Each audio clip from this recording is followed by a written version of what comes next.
Kesehatan adalah modal paling utama dalam hidup ini.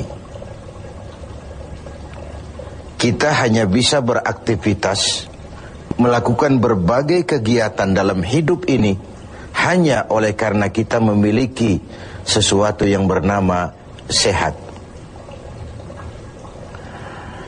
Kecenderungan kita adalah baru merasakan pentingnya suatu nikmat kalau dia sudah berkurang atau bahkan hilang sama sekali dari diri kita. Kita baru merasakan pentingnya gigi kalau sedang sakit gigi. Kita baru merasakan pentingnya telinga kalau sudah tuli. Kita baru merasakan nikmatnya, benar-benar nikmat mata kalau sudah diserang penyakit buta. Sepanjang dia ada, normal, kita kadang-kadang kurang menjaga dan memeliharanya. Padahal Al-Quran telah mengingatkan kita, la in syakartum la azidannakum wa la in kafartum inna azabi lasyadid. Kalau kamu pandai bersyukur dalam artian menjaga nikmat, menjaga karunia yang diberikan Allah kepadamu, aku akan tambah nikmat itu kepadamu. Tapi kalau kamu ingkar, kamu tidak pandai bersyukur, kamu tidak pandai menjaga dan memelihara nikmat itu, awas, azabku itu akan pedih adanya. Begitulah. Kesehatan ini menjadi modal utama. Kita melaksanakan puasa, selesai itu kita berangkat ke masjid melaksanakan sholat tarawih, kemudian tadarus Al-Quran, bahkan ibadah haji, jihad sekalipun hanya mungkin kita laksanakan kalau kita mempunyai sesuatu yang bernama sehat. Nah, lawan dari sehat adalah sakit.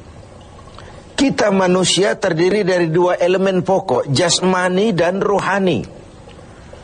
Kadang kita kehilangan keseimbangan. Berpayah-payah kita mengurus rohani, berpayah-payah kita mengurus jasmani maksud saya. Satu hari 3 kali kita mandikan jasmani kita. Kita berikan pakaian yang bagus-bagus, parfum yang wangi-wangi, pakaian yang aksesoris yang mahal-mahal untuk keindahan jasmani.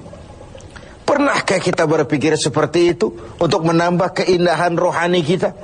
Kita hiasi dengan sifat-sifat yang baik, dengan sabar, dengan ikhlas, dengan tawadhu, dengan tasamuh, lapang dada, dan sebagainya. Begitu juga kalau kita bicara penyakit. Kita sibuk kalau diserang penyakit jasmani. Tetapi sesibuk itukah kalau rohani kita yang diserang penyakit? Al-Imam Al-Ghazali membagi penyakit itu dalam 2 macam. Pertama penyakit zahir, dan yang kedua penyakit batin, penyakit rohani. Apa perbedaan dari kedua penyakit ini? Yang pertama, penyakit zahir banyak dokternya. Apalagi di zaman spesialisasi sekarang ini, tinggal cari saja dokter ahlinya. Penyakit jantung ada dokternya, liver ada dokternya, paru-paru ada dokternya, ginjal ada dokternya, kulit ada dokternya. Penyakit zahir banyak sekali dokternya. Tapi penyakit batin, dokternya hanya agama dan kemauan yang kuat dari orang yang punya penyakit itu untuk mengobati diri. Sulit cari dokter yang bisa mengobati penyakit sombong, cari dokter yang bisa mengobati penyakit kikir, cari dokter yang bisa mengobati penyakit angkuh, sombong, bakhil. Agama dan kemauan yang kuat dari orang yang dihinggapi penyakit itu untuk memperbaiki diri melalui riyadhah, latihan dan latihan.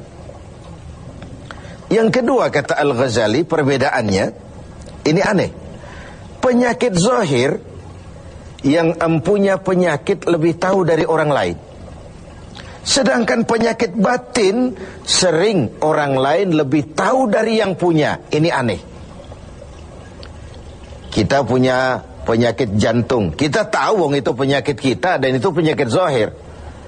Teman kita nggak tahu, datang-datang main kagetin aja, woi, kelepek kita. Kita yang punya penyakit tahu, orang lain tidak tahu. Tapi kalau penyakit batin ini aneh, orang lain sering lebih tahu dari yang punya. Kalau kita sombong, kita sering tidak merasa, kita anggap sikap kita wajar saja. Kalau kita diserang penyakit pelit, kita tidak merasa, kita anggap wajar saja.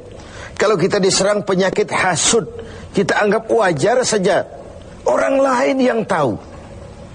Karena itu sahabat Umar bin Khattab radhiyallahu an kerap kali kalau berkumpul dengan sahabat sering kali bertanya, kau lihat saya sombong apa tidak? Kau lihat saya pelit apa tidak? Kau lihat pada tingkah laku saya ada tanda-tanda kekafiran atau tidak? Kalau orang lain memberitahu itu kepada beliau, bukan main senangnya hati beliau. Tidak jarang yang memberitahu itu diberikan hadiah oleh beliau. Ini bedanya kita dengan Sayyidina Umar. Kita diberitahu orang marah, bukan main. Kenapa gue lo urusin? Diri lo aja beresin. Jangankan kita mau bertanya, melakukan introspeksi tentang kekurangan-kekurangan kita, diberitahu orang pun kadang-kadang kita salah terima. Inilah penyakit batin itu. Dan yang ketiga, ini yang paling dahsyat. Sehebat-hebatnya penyakit zahir, penyakit jasmani, dia hanya merusak dunia. Paling-paling mati gitu saja. Tapi penyakit batin, penyakit rohani kalau diserang, merusak dunia, menghancurkan akhirat. Kita diserang kanker, mati, resiko dunia saja. Kena ginjal, mati. Paru-paru, mati. Darah tinggi, mati. Tapi tidak berakibat akhirat. Maksudnya tidak ada nanti penduduk neraka ditanya, kenapa kamu masuk neraka? Kanker, Pak. Tidak ada. Kenapa kamu masuk neraka? Tumor, Pak. Juga tidak. Yang menyebabkan masuk neraka itu penyakit rohani. Jadi kata Al-Ghazali, penyakit rohani itu kalau diserangnya kita, rusaklah dunia, hancurlah akhirat. Kita diserang penyakit sombong, di dunia dikucilkan dari pergaulan, di akhirat jelas juga tempatnya. Kita diserang penyakit kikir bin pelit. Di dunia siapa yang mau bergaul dengan orang pelit? Walaupun kita sendiri kadang-kadang pelit. Tapi di akhirat juga tempatnya jelas. Hasud, iri hati, menggeragoti amal sendiri. Di dunia kita sulit hidup karena senang lihat orang susah, atau susah lihat orang senang. Itu kan tandanya hasud itu, iri, dengki. Lihat orang susah, senang. Lihat orang senang, susah. Di dunia saja sudah susah hidup, susah gemuk. Di akhirat jelas juga tempatnya. Karena itu kata Al-Ghazali, heran saya ini. Kalau diserang penyakit zahir, cepat-cepat kita lari ke dokter. Tidak ada uang, berutang pinjam pun maulah. Diserang demam, diserang flu, diserang segala macam penyakit zahir, panik, cepat lari ke dokter. Atau paling tidak puskesmas yang terdekat. Puskesmas tidak berhasil, cari ke rumah sakit umum. Rumah sakit umum masih gagal, cari dokter spesialis. Tidak ada ongkos, jual apa yang bisa dijual. Karena kita tidak kepengen diserang penyakit jasmani. Tapi kalau diserang penyakit rohani, kata Al-Ghazali, kita sering tenang-tenang saja. Padahal diserang penyakit rohani itu celaka dunia, hancur akhirat kita.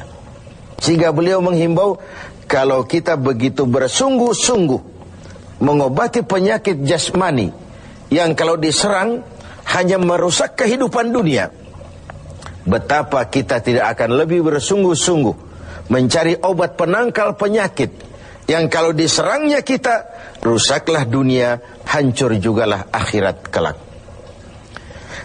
Dengan puasa Ramadan, pada satu sisi kesehatan jasmani terjaga karena memberikan kesempatan istirahat kepada organ tubuh yang sudah bekerja seperti mesin 24 jam. Sementara jasmani diberikan kesempatan istirahat dengan makan dan minum yang teratur. Rohani dihiasi. Dengan puasa timbul sabarnya, dengan puasa timbul jujurnya, dengan puasa timbul ikhlasnya, dengan puasa timbul sikap rendah hatinya. dihiasi dengan perhiasan-perhiasan yang menyehatkan rohani kita. Inilah mana ucapan Nabi, sumu tasihu, berpuasalah kau, niscaya kau akan sehat. Bukan sekadar sehat jasmani, tapi juga sehat rohani. Karena itu kita sering berbangga dengan perhiasan